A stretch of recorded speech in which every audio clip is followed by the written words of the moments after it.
Bunga di Batu Cadas. Audiobook, novel silat. Cerita, Esa Mintarja. Jilid 32. Pangeran Ranakusuma menarik nafas dalam-dalam. Nah Pangeran, sebelum Jatisari menjadi daerah yang semakin berbahaya, izinkanlah putra Pangeran untuk menyelidikinya. Putra Pangeran adalah seorang prajurit muda yang baik. Meskipun baru saja Raden Juwiring mendapat kedudukannya sekarang, tetapi ia menunjukkan banyak kelebihan dari putra Pangeran yang meninggal itu. Raden Rudira. Pangeran Ranakusuma mengangguk-anggukkan kepalanya. Lalu katanya, terserahlah kepada kalian. Perintah baginya dapat disalurkan lewat senapati yang memimpin pasukannya. Tentu atas persetujuan Pangeran. Iya, atas persetujuanku. Dalam pada itu, Raden Juwiring menjadi berdebar-debar ketika ia mendengar bahwa ia mendapat perintah untuk pergi ke Jatisari. Dengan tergesa-gesa ia menghadap ayahanda dan mohon pertimbangan atas perintah yang diterimanya itu. Pergilah. Kau adalah seorang prajurit. Kau harus melakukan tugasmu sebaik-baiknya. Raden Juwiring menjadi tegang. Tetapi seperti kata ayahandanya, bahwa ia adalah seorang prajurit. Dan ia tidak akan dapat ingkar lagi untuk menjalankan perintah dari atasannya. Demikianlah maka Raden Juwiring pun kemudian mempersiapkan diri dengan sepasukan kecil untuk pergi ke Jatisari. Bukan sebagai pasukan sandi, tetapi sebagai sekelompok prajurit berkuda yang disertai beberapa orang prajurit pilihan. Dengan hati yang berat maka Raden Juwiring pun melakukan tugasnya sebagai seorang prajurit Surakarta. Sebagai seorang perwira yang masih muda dan memiliki kelebihan dari perwira-perwira muda yang lain, maka Raden Juwiring disegani oleh prajurit-prajurit yang berada di bawah pimpinannya. Ketika matahari mulai memancar di pagi hari, pasukan kecil itu pun meninggalkan gerbang kota Surakarta menuju ke Jatisari. Di sepanjang perjalanan prajurit itu selalu dibayangi oleh ketegangan. Setiap saat mereka dapat bertemu dengan orang-orang yang berada di bawah pengaruh Raden Mas Said. Bahkan Pangeran Mangkubumi. Meskipun Pangeran Mangkubumi nampaknya masih tetap diam, tetapi kediaman Telaga yang sangat dalam adalah justru sangat mengerikan. Tetapi, prajurit-prajurit Surakarta itu sudah dilengkapi dengan sejenis senjata yang didapatnya dari Kumpeni. Senjata yang memang lebih baik dari sekedar senjata tombak. Senjata api itu dapat dipergunakan untuk menyerang dari jarak yang jauh meskipun hanya untuk sekali dan harus dipersiapkan lagi sebelum dipergunakan berikutnya. Namun mereka mempunyai perhitungan bahwa Laskar Raden Mas Said jarang sekali bergerak di siang hari. Mereka hanya berbuat sesuatu di malam hari. Sedangkan di saat terakhir, sejak Raden Mas Said mulai bergerak lagi, kegiatannya masih belum nampak seperti saat-saat sebelum gerakannya dihentikan untuk sementara.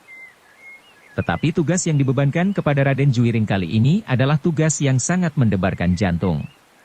Ia harus pergi ke Jatisari untuk mencari keterangan tentang hilangnya keempat orang petugas sandi dari Surakarta yang dikirim ke Jatisari sebelumnya.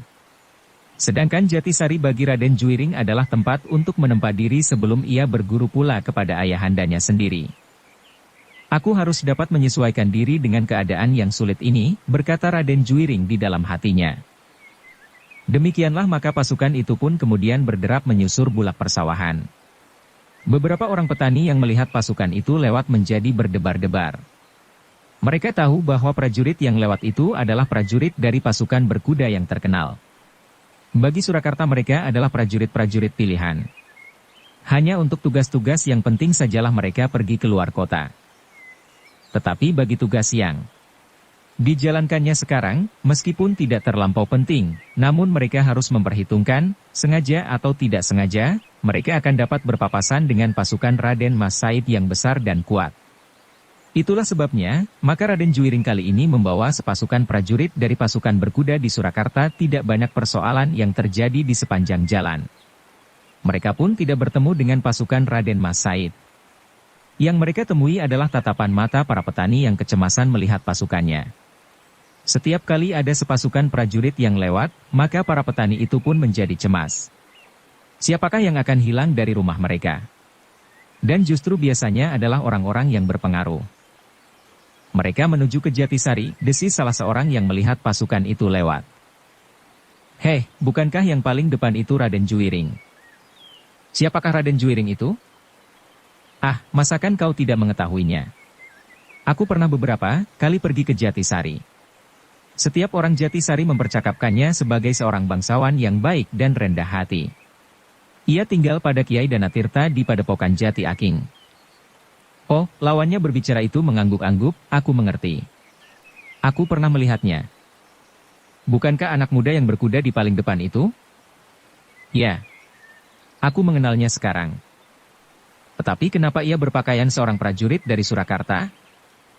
Apa salahnya?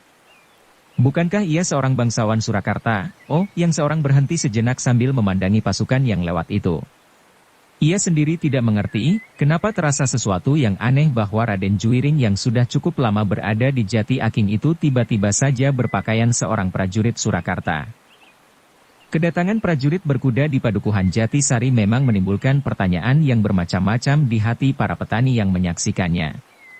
Apalagi yang memimpin pasukan itu adalah Raden Juwiring, seorang bangsawan muda yang mereka kenal sebagai seorang bangsawan yang baik dan rendah hati. Tidak seorang pun dari orang-orang Jatisari yang mengetahui, apakah yang pernah terjadi di kelamnya malam atas 4 orang petugas sandi. Mereka tidak mengetahui bahwa Arum, anak gadis Kiai Danatirta itu telah membunuh seorang yang sedang berusaha mengamati padukuhan mereka. Karena itu, maka kedatangan pasukan itu menimbulkan berbagai macam pertanyaan. Juwiring yang dengan berat hati membawa pasukannya memasuki daerah Jatisari itu pun berusaha untuk tidak terpengaruh oleh tatapan mata orang di sebelah-menyebelah jalan. Namun demikian kadang-kadang terasa bahwa tatapan mata orang-orang Jatisari itu terlampau tajam menusuk langsung ke jantungnya. Tugas yang harus aku pikul memang terlampau berat, katanya di dalam hati. Tetapi Raden Juwiring tidak ingin mundur. Apapun yang dilakukannya, adalah keyakinannya. Untuk memulai dengan penyelidikannya Raden Juwiring telah memutuskan menempuh jalan yang paling baik dilakukan. Ia akan pergi ke Jati Aking dan menemui Kiai Danatirta. Tetapi Raden Juwiring tidak ingin membawa seluruh pasukannya ke padepokan itu. Karena itulah maka sebelum ia menemui Kiai Danatirta, maka ia pun lebih dahulu pergi kepada seseorang yang dikenalnya mempunyai rumah yang besar dan halaman yang luas. Tinggallah kalian di sini sejenak. Aku mempunyai seorang yang aku kenal baik-baik. Mungkin ia dapat membuka jalan penyelidikan yang akan kita lakukan ini. Setelah menyerahkan pimpinan pasukannya kepada seorang perwira yang dipercayanya, dan berpesan agar dilakukan penjagaan yang baik dan penuh kewaspadaan, maka Raden Juwiring pun minta diri kepada pasukannya. Apakah Raden memerlukan beberapa orang pengawal? Tidak. Aku akan pergi sendiri. Aku mengenal padukuhan ini dengan baik, seperti aku mengenal kota Surakarta. Demikianlah maka Raden Juwiring pun melarikan kudanya kepada Padepokan Jati Aking untuk menghadap Kiai Danatirta yang sudah lama sekali tidak pernah dikunjunginya. Dalam pada itu Kiai Danatirta telah mendengar kehadiran pasukan yang dipimpin oleh Raden Juwiring justru ketika ia berada di sawah. Karena itulah, maka Kiai Danatirta dengan sengaja menghindarinya dan tidak segera pulang ke padepokannya. Bahkan Kiai Danatirta itu langsung pergi ke sungai seakan-akan dengan sengaja menyembunyikan diri. Yang ada di padepokannya adalah Arum dan para pembantunya. Kedatangan Raden Juwiring benar-benar sangat mengejutkannya. Apalagi ketika Arum melihat bahwa Raden Juwiring berpakaian seorang prajurit Surakarta. Arum yang semula berlari-larian untuk menyongsongnya, setelah ia berdiri di pendapa, justru langkahnya tertegun. Untuk beberapa saat ia berdiri termangu-mangu memandang Raden Juwiring dalam pakaiannya. Meskipun anak muda itu nampak menjadi semakin gagah dan tampan, namun ada sesuatu yang rasa-rasanya hilang dari kepribadian Raden Juwiring itu. Sejenak kemudian barulah Arum dapat menguasai perasaannya. Perlahan-lahan ia melangkah melintasi pendapa dan menuruni tangga yang rendah. Arum, sapa Raden Juwiring sambil tersenyum, apakah kau tidak dapat mengenali aku lagi? Selamat datang Raden. Aku segera dapat mengenal Raden meskipun Raden berpakaian seorang prajurit. Tetapi ada sesuatu yang rasa-rasanya tidak aku kenal pada Raden, jawab Arum.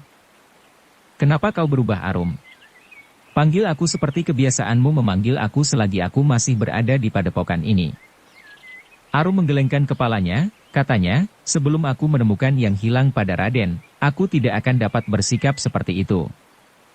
Raden Juwiring menarik nafas dalam-dalam. Sejenak dipandanginya Arum dengan ragu-ragu. Rasa-rasanya Arum telah berubah menjadi orang yang asing baginya, seperti Arum menganggapnya sudah berubah pula. Tetapi Raden Juiring pun segera berhasil menguasai perasaannya. Sambil tersenyum ia berkata, "Baiklah Arum. Mungkin karena kita sudah terlampau lama tidak bertemu, sehingga pertemuan ini menjadi canggung karenanya. Tetapi baiklah, kita akan segera dapat mengatasi perasaan kita masing-masing." "Mungkin Raden. Tetapi kecanggungan itu dapat juga disebabkan oleh pakaian Raden yang asing, yang rasanya telah membuat batas di antara kita." Raden Juiring tertawa. "Tetapi betapa pahitnya." "Marilah Raden. Silahkan duduk." Dengan agak ragu-ragu Juiring pun kemudian naik ke pendapa. Pendapa yang di masa lalu menjadi bagian dari hidupnya, atau jika ia pulang dari sawah setelah mencuci kaki dan tangannya di sore hari bersama Buntal dan Kiai Danatirta.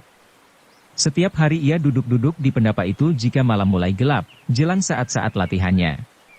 Kadang-kadang ia menemui tamunya, kawan-kawannya dan kadang-kadang ia ikut di dalam pembicaraan-pembicaraan penting di pendapa. Kini ia benar-benar merasa orang asing yang dipersilahkan duduk di pendapa itu. "Raden," berkata Arum kemudian, "sudah cukup lama Raden tidak pernah mengunjungi padepokan ini. Kini tiba-tiba saja Raden datang dengan pakaian yang lengkap.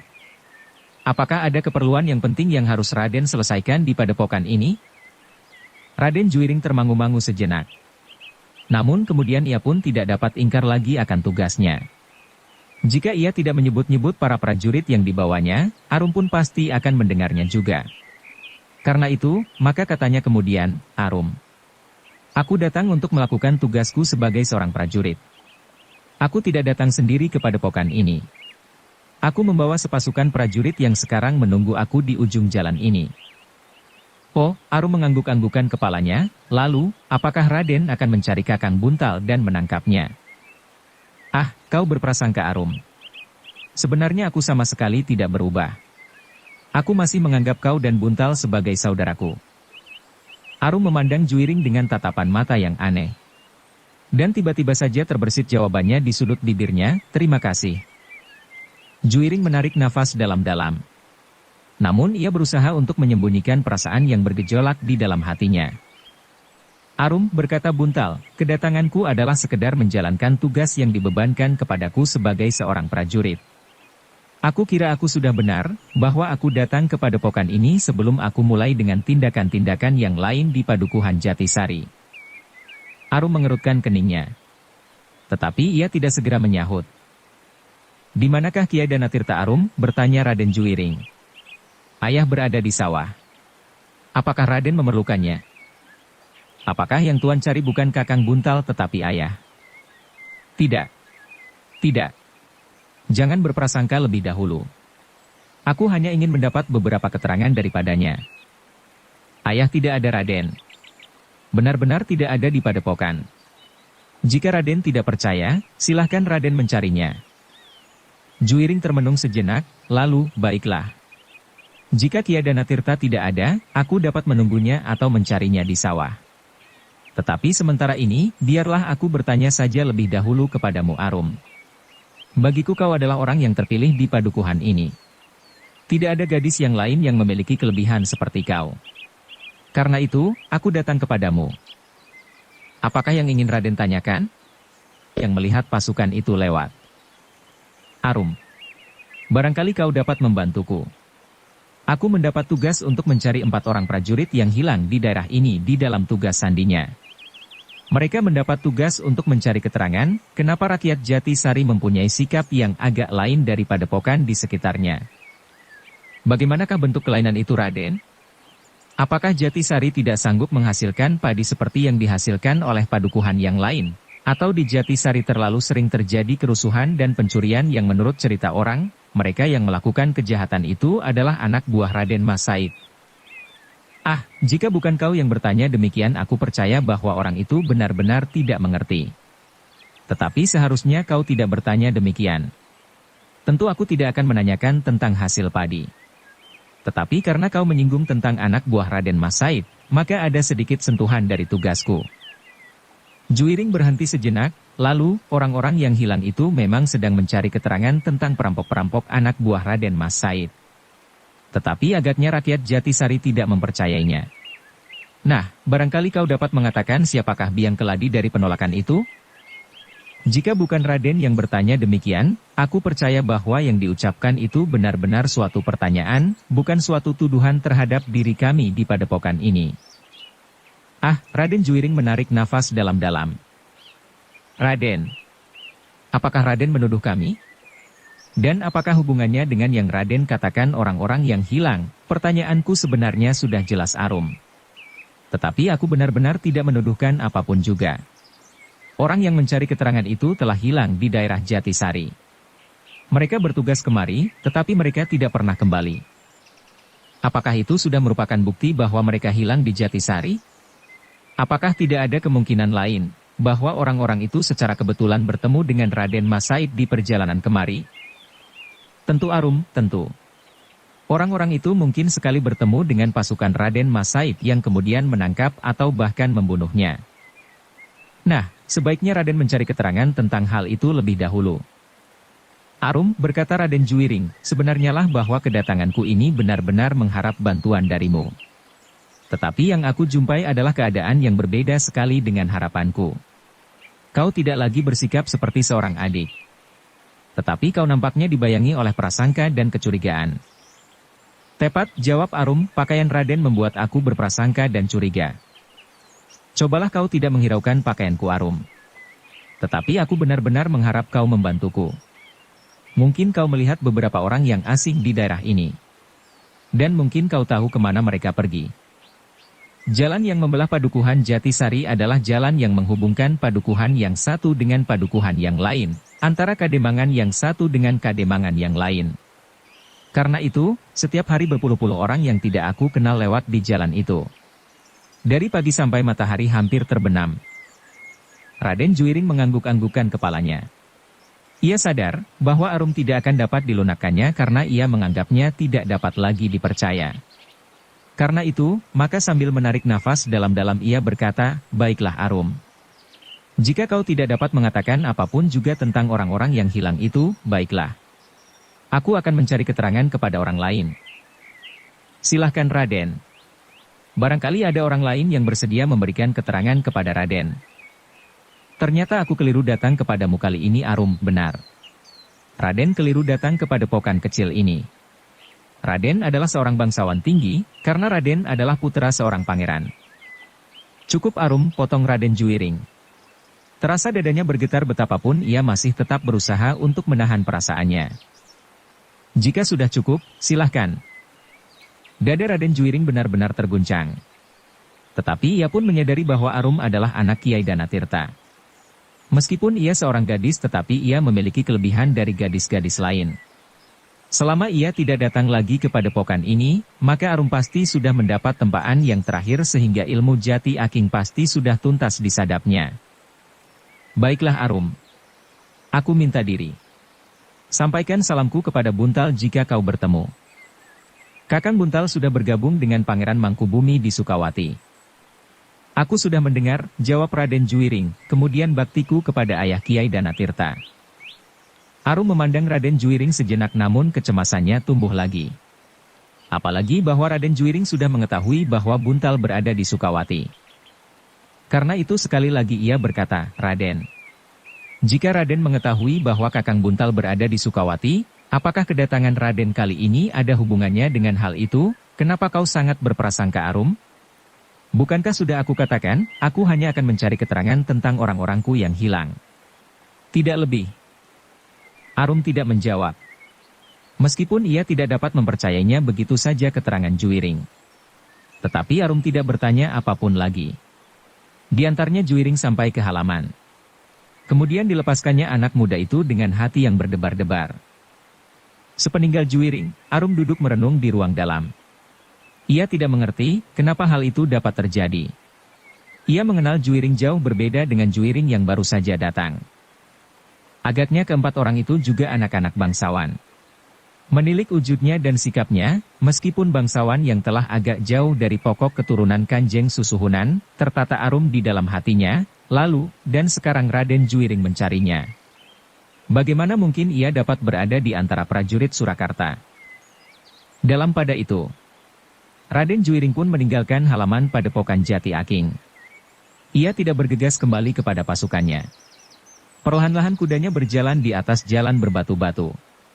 Jalan yang pernah dilaluinya beberapa kali sehari, ketika ia masih berada di Jati Aking.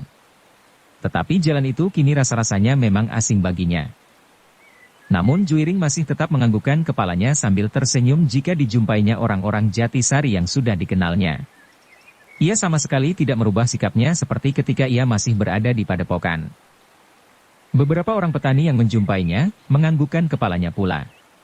Tetapi rasa-rasanya memang ada batas yang menyekat hubungannya dengan orang-orang yang sudah pernah dikenalnya dengan baik itu. Jika mula-mula para petani itu tertawa dengan wajah yang cerah, namun ketika mereka menyadari bahwa Juiring memakai pakaian seorang prajurit Surakarta, maka sikap mereka pun jadi berbeda. Mereka kemudian membungkuk hormat seperti mereka menghormati para bangsawan yang lain. Juiring hanya dapat menarik nafas dalam-dalam. Ia tidak dapat menyalahkan mereka. Rakyat Jatisari tentu menganggap bahwa ia kini adalah seorang bangsawan sepenuhnya yang memimpin sepasukan prajurit ke Jatisari dan padepokan Jati Aking. Ketika ia sampai ke pasukannya yang menunggu, terasa betapa suasana yang lain telah membayangi Jatisari. Meskipun ia tidak melihat apa yang terjadi di balik-balik dinding rumah, namun firasatnya menangkap bahwa beberapa orang telah mengintip dengan dada yang berdebar-debar. Orang yang memiliki halaman yang luas itu pun agaknya menjadi ketakutan dan serba salah. Sepeninggal prajurit yang beristirahat di halamannya, ia harus bertanggung jawab terhadap tetangga-tetangganya, bahwa ia tidak ada hubungan apapun dengan mereka. Bahkan orang itu hanya sekedar memberikan tempatnya karena ia tidak dapat menolak. Ketika Juiring kemudian berada di pasukannya, maka perwira yang diserahinya memimpin pasukannya untuk beberapa saat itu pun segera bertanya, apakah Raden sudah mempunyai jalan untuk mencari jawaban atas hilangnya 4 orang prajurit sandi itu? Raden Juiring menggelengkan kepalanya. Namun kemudian dengan ragu-ragu ia berkata, ternyata orang-orang di padepokan Jati Aking tidak mengetahui apapun juga tentang orang-orang itu. Jadi, apakah yang harus kita kerjakan? Kepada Ayah Kiai Danatirta. Kita beristirahat sejenak. Kemudian kita akan mencari keterangan kepada orang-orang lain. Kita akan menyebar prajurit-prajurit ini agar setiap orang dapat ditanya tentang orang-orang yang hilang itu. Raden Juiring mengerutkan keningnya. Lalu jawabnya, tidak. Kita akan pergi sendiri. Tanpa mereka. Jadi, biarlah mereka di sini. Jika mereka berpencar dan memasuki rumah demi rumah, akibatnya akan sangat jauh bagi Jatisari.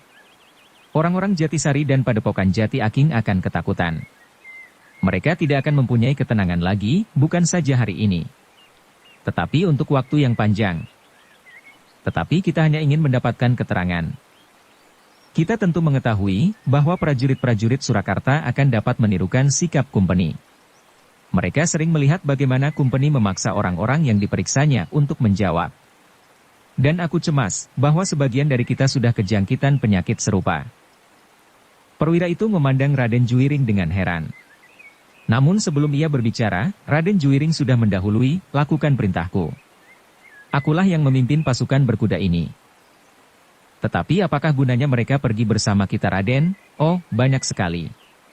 Jika kita bertemu dengan pasukan Kama Said, atau jika kita bertemu dengan perampok-perampok yang gila itu, kita harus bertempur. Perwira itu mengangguk-anggukkan kepalanya. Nah, biarlah mereka beristirahat. Kita akan berjalan-jalan berdua saja. Perwira itu menganggukkan kepalanya. Lalu diperintahkannya seluruh pasukan beristirahat, meskipun mereka masih harus tetap waspada. Tugas kita beristirahat di sini, berkata seorang prajurit muda. Agaknya tidak ada pekerjaan apapun yang dapat kita lakukan selain duduk terkantuk-kantuk. Kawannya mengerutkan keningnya. Katanya, bukankah kebetulan sekali bahwa kita tidak usah berbuat apa-apa? Bukan salah kita. Pimpinan kita kali ini adalah seorang yang sangat rajin sehingga apapun dilakukannya sendiri. Bukan karena ia terlalu rajin, tetapi ia sama sekali tidak percaya bahwa orang-orang semacam kau ini dapat melakukan tugasmu dengan baik.